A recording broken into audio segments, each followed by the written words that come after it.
Hello students, today again we are here with our the same topic, that is matter in our surrounding. As we have discussed in our previous video, there were so many properties of matter present in our surrounding. Let's revise them at a glance, and again we will continue this topic. That is, we have seen about the matter, what is exactly matter, what are the properties of the matter. Okay, then we see three properties of the matter. That is, the first property was particles of the matter are continuously in moving state. The second thing we seen, that particles of matter having space between them. We see one example, that whenever something is added in water, its level doesn't rises up, because the dissolving matter get settled in between the space in between their molecules. Third thing we see, that particles of matter attract each other. These three properties we have seen. We have also seen about the three phases of the matter, that is solid, liquid and gases. And we have also discussed about the properties of these three states. Actually students, in this video we will have some additional information about the matter. And that additional information is, the first additional information of the matter is that actually the matter, instead of having three phases, total there are 5 phases exist. It is an additional information for you.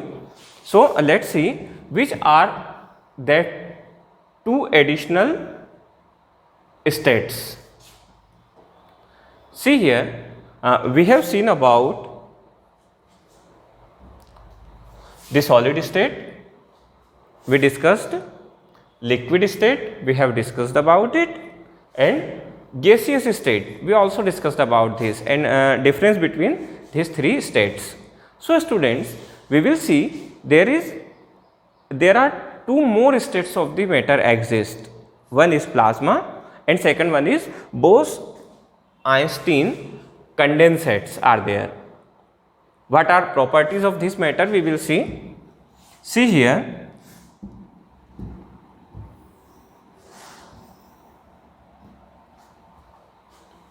the plasma is the 4th known state. And what is there in plasma? Actually, the plasma is very higher level of energy state. This state has very high level of energy because it is hot ionized gas. Actually, this plasma is made up of hot ionized gas. What does it mean? That whenever a gas is heated up to very high energy, then it become ionized and break down into equal number of proton, positively charged atom, and electron, that is negatively charged atom.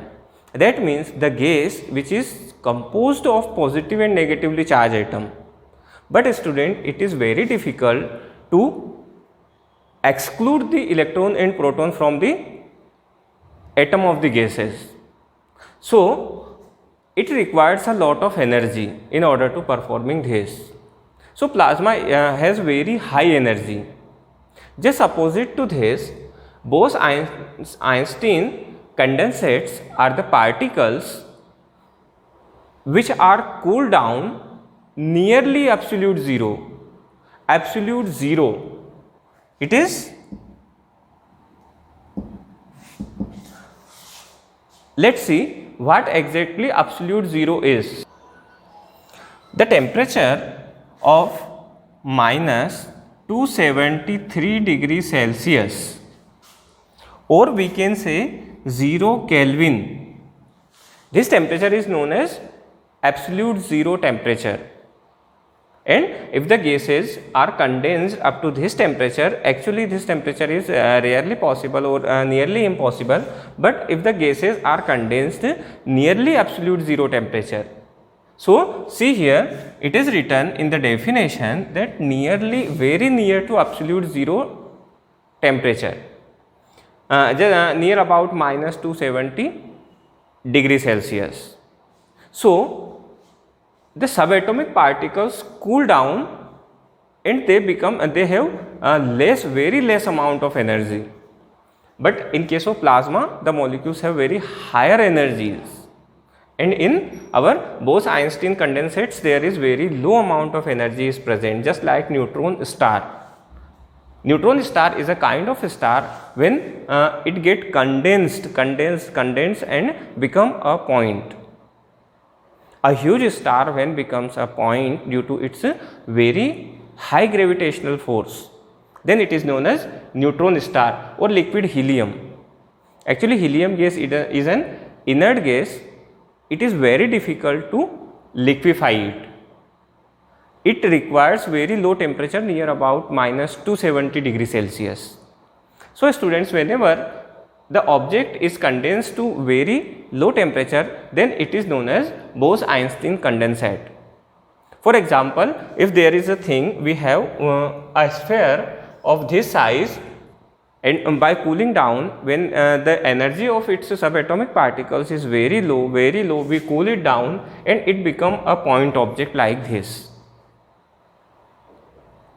Then its energy will be minimum and it will be Bose-Einstein condensate.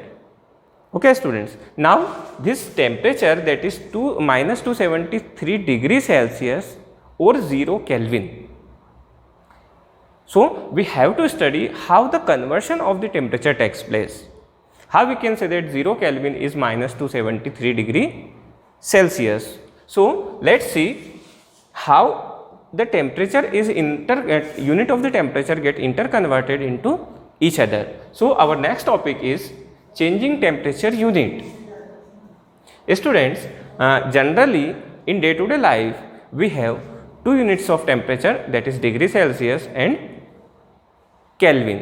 A third unit, that is Fahrenheit, is also used.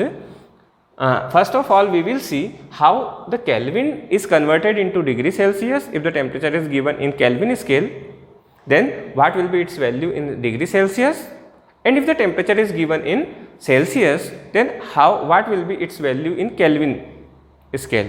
Okay, students. So, generally we take 1 degree Celsius or 0 degree Celsius temperature is equal to 273.15 Kelvin. This is a constant relationship between them, and while increasing the value of the degree Celsius, the same number is get added in Kelvin also. In our day to day life, we do not take it to 73.15 Kelvin, we take it in a round off figure. If you round off this mathematically, then you will find that it will become 273. So, in general, we take 0 degree Celsius, 0 degree Celsius is equal to 273 Kelvin. Now, if the temperature is 1 degree Celsius, then it will be equal to 274 Kelvin. In the same way, students, if the temperature is given in Kelvin and we have to find it in degree Celsius, then Kelvin minus 273. If we reduce 273 from the Kelvin, then the temperature will be in degree Celsius. For example, just reverse of this, 273 Kelvin temperature is given and you are asked how many degree Celsius it will be. So, you will do 273 minus 273, because you have to minus from Kelvin 273, and you will find that it will be 0 degree Celsius. In the same way here, 0 degree Celsius is equal to 273 Kelvin, that means 273 Kelvin is also equal to 0 degree Celsius. So, in this way, let us find what will be the value of 300 Kelvin in degree Celsius. So, we will do 300 minus 273, and you will find that it will be equal to 27 degrees Celsius. Okay students, so I think it is clear for you, it is very clear to you that how the degree Celsius is converted into Kelvin and Kelvin is converted into degree Celsius, how these units are interrelated to each other. Now students, we will see how the state of the matter gets changed. If there are in our day to day life we use three states of the matter, that is solid, liquid and gas, then how these matter are interconverted into each other, how we can make solid to liquid, liquid to gas, and how the gas converted into liquid, and how can be the liquid converted into solid. So let us see, there are two things by which we can do this. One is temperature and second is pressure. In our day to day life, we take one example of our day to day life, that is, see here, this is our solid, that means ice, we took here ice, water and steam. Steam is example of the gas, water is liquid and ice is solid. So students, you very well know that if you have to convert the ice into water, what you have to do? You have to heat up the ice, you have to provide some heat energy, or if you keep the ice in open, it absorbs the heat from its surrounding and become liquid. And if you continuously heat the liquid, it will start boiling, the water starts boil and it will convert it into water vapor, that is the gaseous state of the water. So by temperature we can change them by increasing temperature or decreasing temperature. In vice versa, if we see, when a gas or the water vapor is condensed, if we cool down the water vapor, it will become water, that means liquid. And when liquid or water is again cooled down in the refrigerator, if we put the water in refrigerator, then we see after some times it becomes ice. That means its temperature again cool down, its temperature also reduces. That means while increasing the temperature, solid converted into liquid, liquid converted into gas. And while by reducing the temperature, in the reverse condition, when the gases are cooled down, they become liquid, and when liquid cool down, it becomes solid. Okay. In the second condition, if we see, by changing the pressure, here if we change the pressure, then see gas, while increasing the pressure, if we increase the pressure of the gas, it will become liquid, and if we increase the pressure of the liquid, it will become solid. If we reduce the pressure in the vice versa position, vice versa condition, solid, if we reduce the pressure of the solid, then it will become liquid. If we reduce the pressure of the liquid, it will becomes gas. In our day to day life, we see the example of LPG gas. LPG, the gas which gets supplied in our home in a red color cylinder, house gases, gas used for cooking. That gas is known as LPG. Its name is, students, you know its full form? Do you know its full form? LPG. LPG, that means liquefied petroleum gas. LPG. Liquefied petroleum gas. It is gas, but its name suggests that it is liquefied. How it is liquefied? It is liquefied by applying a huge pressure on it. It is filled with a pressure, and whenever we open the knob or whenever we open the gas cylinder, its pressure gets reduced and that liquid comes out in the form of the gas, just because of the reduction of the pressure, and inside the cylinder that gas is present in the form of liquid because it is under high pressure. Okay students, so we can change the state of the matter by two things, by changing their temperature and by changing their pressure on it. These are the two conditions for changing the state of the matter. Now students, there is one more thing about the matter in our surrounding, that is melting point. What is the meaning of melting point? Whenever a solid is heated and it converted into liquid, then that temperature on which the solid is converted into liquid, that temperature is known as its melting point. Okay students, and in this condition, in order to find the melting point, the pressure should be atmospheric. See here, it is very important, the pressure should not be changed during that. It should be at atmospheric pressure, because if the pressure changes, the melting point will also be changed.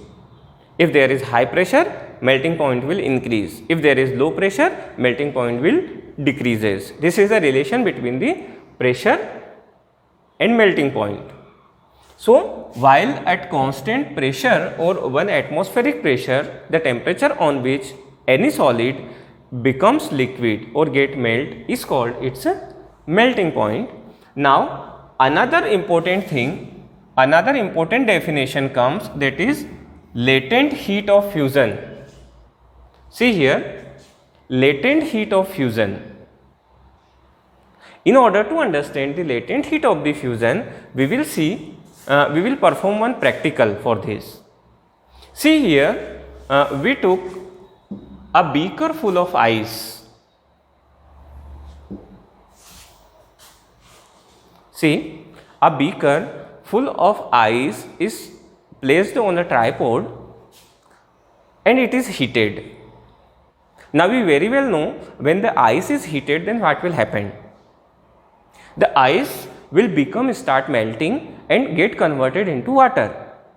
So students, we will heat that ice up to the extent when half ice get converted into water.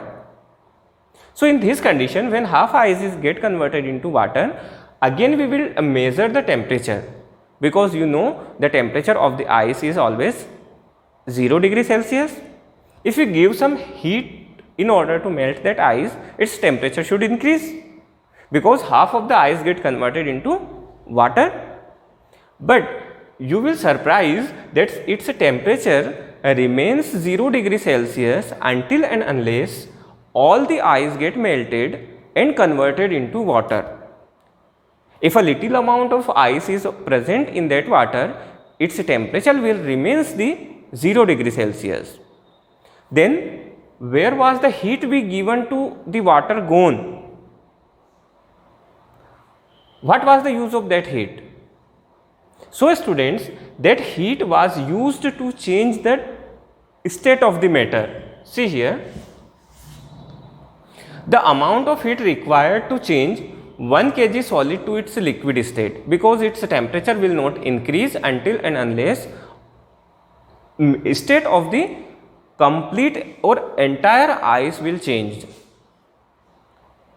So students, this heat is known as latent heat of fusion. Latent, that means it will not seen anywhere, because it is just used to change the state of the matter. And standard definition is the amount of heat required to change 1 kg solid to its liquid state at 1 atmospheric pressure or at fixed pressure, at constant pressure. That amount of heat is known as latent heat of fusion.